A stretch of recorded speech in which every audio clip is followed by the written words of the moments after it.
ഈശോ മിശിഹായ്ക്ക് സ്തുതിയായിരിക്കട്ടെ. ഞാൻ മാണിപ്പറമ്പിലച്ചൻ. Liturgy class 76. പാലം പണിയുന്നത് പരിശുദ്ധ റൂഹ.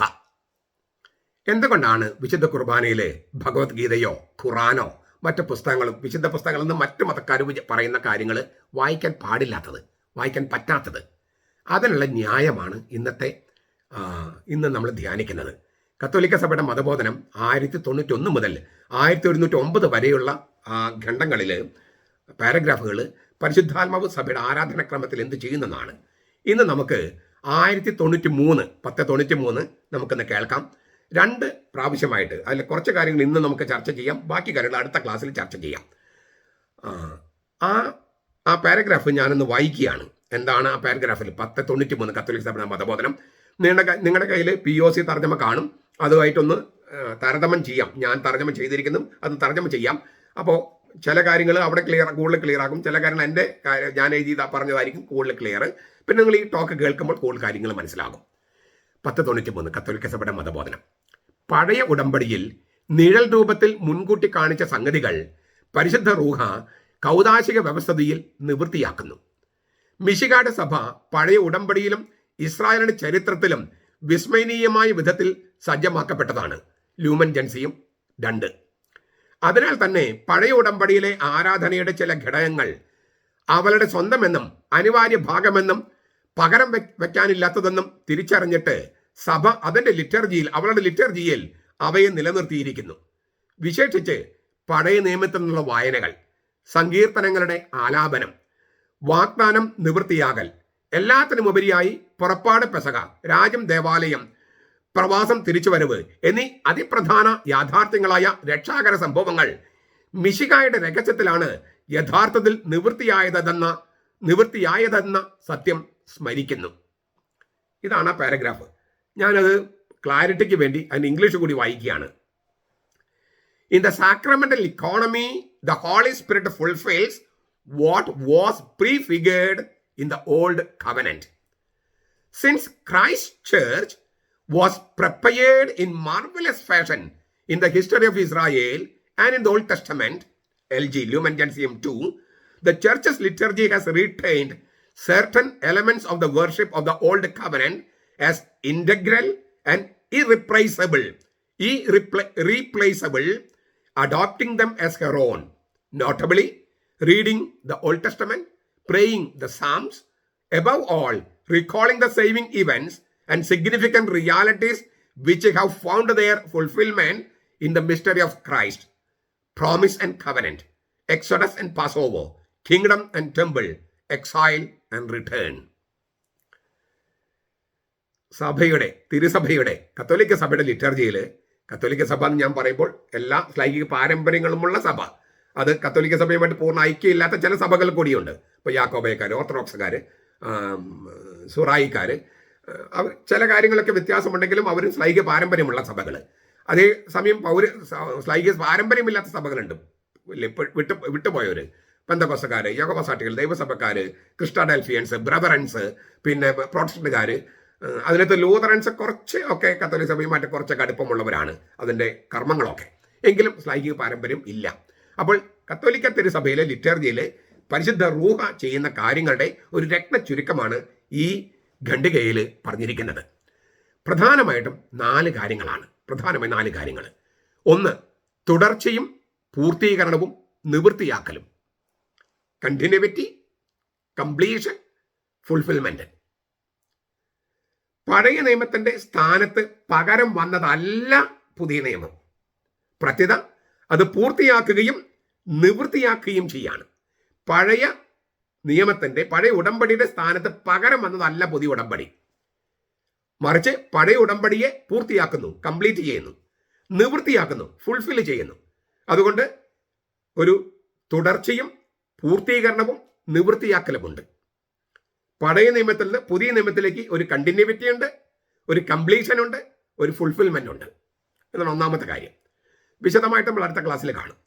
2, പാലം പണിയുന്നത് പരിശുദ്ധ റൂഹായാണ്.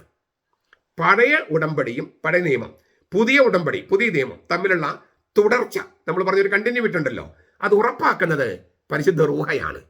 പഴയ നിയമത്തിൽ പ്രവർത്തിക്കുന്നതും പരിശുദ്ധാത്മാവാണ്, പുതിയ നിയമത്തിൽ പ്രവർത്തിക്കുന്ന പരിശുദ്ധാത്മാവാണ്. ആ പരിശുദ്ധാത്മാവാണ് പഴയ നിയമത്തിൽ നിന്ന് പുതിയ നിയമത്തിലേക്കുള്ള പാലം പണിയുന്ന ആള്. ഞാൻ പറഞ്ഞല്ലോ, കുറച്ച് വിശദമായ കാര്യങ്ങൾ അടുത്ത ക്ലാസ്സിലാണ് കാണുന്നത്. ഇപ്പൊ നമ്മൾ അതിന്റെ ഒരു രക്തച്ചുരുക്കം അവതരിപ്പിക്കുകയാണ്. 3, ഇസ്രായേലിന്റെ ആരാധനക്രമവും തിരുസഭയുടെ ആരാധനക്രമവും ഒരേയൊരു ലിറ്റർജിക്കൽ പൈതൃകത്തിന്റെ ഭാഗമാണ്. ഈ ഇസ്രായേലിൽ തെരഞ്ഞെടുക്കപ്പെട്ട ജനം എന്നാണ് പറയുന്നത്. എന്തുകൊണ്ട് അങ്ങനെ പറയുന്നത്? ദൈവം ഏകസത്യ ദൈവമാണെന്ന് തിരിച്ചറിഞ്ഞ ആദ്യത്തെ ജനതയാണ് ഇസ്രായേൽ. ദൈവം എന്ന് പറയുന്നത്, ഇപ്പൊ നമ്മുടെ ഇന്ത്യയിൽ ഇപ്പോഴും അത് ബോധ്യം വന്നിട്ടില്ലല്ലോ. ദൈവം എന്ന് പറഞ്ഞാൽ പാന്തയൺ, അനേകം ദൈവീഗണങ്ങൾ, ദേവഗണങ്ങൾ ഉണ്ടാക്കാൻ വിചാരിക്കണേ. അപ്പോൾ പിന്നെ ഇസ്ലാമിലാണെങ്കിൽ ഒരു കുടുംബം എന്നുള്ള സങ്കല്പം തന്നെയില്ല. ദൈവം എന്ന് പറഞ്ഞ സ്നേഹമെന്ന സങ്കല്പമില്ല. പരമകാരുണികൻ എന്നൊക്കെ പറഞ്ഞാലും സ്നേഹമെന്ന സങ്കല്പം ഇസ്ലാമിലില്ല. ദൈവം സ്നേഹമാണെങ്കിൽ ഒരാൾക്ക് തന്നെ തന്നെ സ്നേഹിക്കാൻ പറ്റുമോ? ഞാൻ എന്നെ തന്നെ സ്നേഹിച്ചില്ല, എന്താ പറയുക? നാർസിസിസം, ആത്മരതി. സ്നേഹം എന്ന സങ്കല്പം തന്നെ ഒന്നിൽ കൂടുതൽ ആളുകൾ വേണമെന്ന് നിശ്ചയിക്കുന്നു.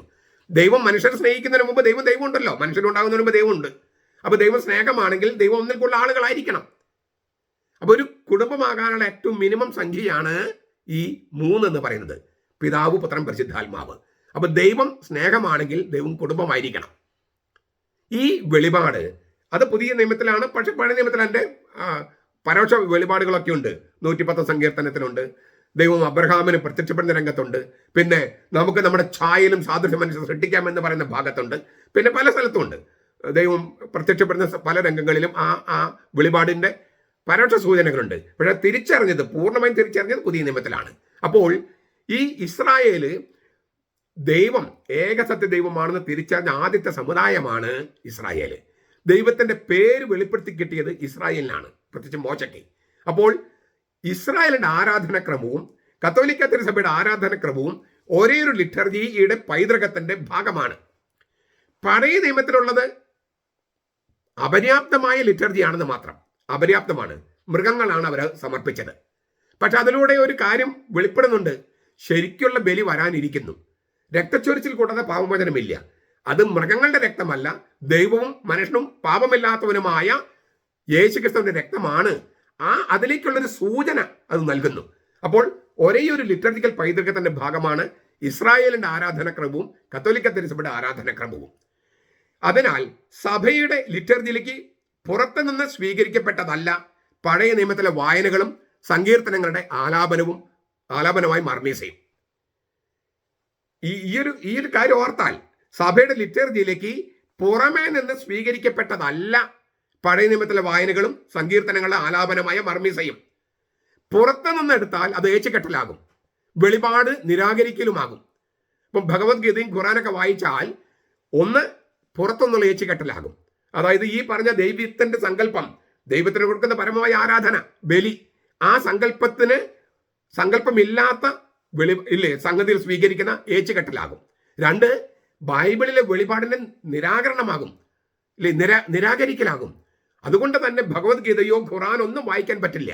ഇപ്പൊ നമ്മൾ എറണാകുളം അങ്കമാലി അതിരൂപതയില് അവര് ഭഗവത്ഗീത എന്ന് ചിലപ്പോൾ വായിക്കുന്നു, ഖുറാൻ എന്ന് വായിക്കുന്നു. അങ്ങനെ വായിക്കണമെന്ന് 2-ാമത്തെ സൂനോദോസിൽ പാറക്കെട്ടിൽ പിതാവ് വാദിക്കുക പോലും ചെയ്തു. പക്ഷേ അത് വെളിപാടിന്റെ നിരാകരിക്കലാണ്, പുറത്തുനിന്നുള്ള ഏച്ചുകെട്ടലാണ്. അത് സ്വീകരിക്കാൻ പറ്റില്ല. അപ്പോൾ ഇസ്രായേല് തിരുസഭ ആ കണ്ടിന്യൂവിറ്റി, അത് ഒരേ ആരാധനക്രമത്തിലെ ഒരേ ലിറ്റർജിക്കൽ പൈതൃകമാണ്. അതുകൊണ്ടാണ് പഴയ നിയമത്തിലെ വായനകൾ ഉള്ളത്. പഴയ നിയമം മനസ്സിലായില്ലെങ്കിൽ യേശുക്രിസ്തുവിനെ മനസ്സിലാകില്ല. യേശുക്രിസ്തുവിനെ തിരിച്ചറിഞ്ഞില്ലെങ്കിൽ പഴയ നിയമം മനസ്സിലാകില്ല. ഈ അങ്ങോട്ടും ഇങ്ങോട്ടുള്ള ആ പാലം അത് നിലനിർത്തിക്കൊണ്ടേ കത്തോലിക്ക തിരുസഭയ്ക്ക് നിൽക്കാൻ പറ്റൂ. അതുകൊണ്ട് നമ്മുടെ ബൈബിളിൽ പഴയ നിയമം പുതിയ നിയമം ഉള്ളത്. പഴയ നിയമം മുഴുവൻ യുദ്ധമാണ്, ക്രൂരനായ ദൈവമാണെന്ന് പഠിപ്പിക്കുന്ന ആളുകളുണ്ടെങ്കിൽ അവർക്ക് പഴയ നിയമത്തെക്കുറിച്ച് ഒരു ചുക്കും ചുണ്ണാമ്പും അറിയില്ലെന്ന് നിങ്ങൾ മനസ്സിലാക്കണം. പഴയ നിയമം മുഴുവൻ ക്രൂരനായ ദൈവമാണ്, യുദ്ധമാണെന്ന് ആരെങ്കിലും നിങ്ങളോട് പറയുകയോ പഠിപ്പിക്കുകയോ ചെയ്താൽ അവർക്ക് പഴയ നിയമത്തിലെ ദൈവത്തെക്കുറിച്ച് ഒരു ചുക്കും ചുണ്ണാമ്പും അറിയില്ല. നിങ്ങൾ അവരെ കേൾക്കരുത്. നമ്മുടെ കർത്താവീശംശയുടെ ബൈബിളാണ് ഈ പഴയ നിയമം. പരിശുദ്ധ കന്യകാമരത്തിന്റെ ബൈബിളാണ് ഈ പഴയ നിയമം. അവർക്ക് പുതിയ നിയമം ഇല്ലായിരുന്നല്ലോ. പിന്നെ പത്രോസിന്റെയും പൗലോസിന്റെയും തോമാസ് ലീഗയുടെയും ബൈബിളാണ് ഈ പഴയ നിയമം. ആ പഴയ നിയമത്തെക്കുറിച്ചാണ് ഇവരിങ്ങനെ വളരെ മോശമായിട്ട് അവതരിപ്പിക്കുന്നത്.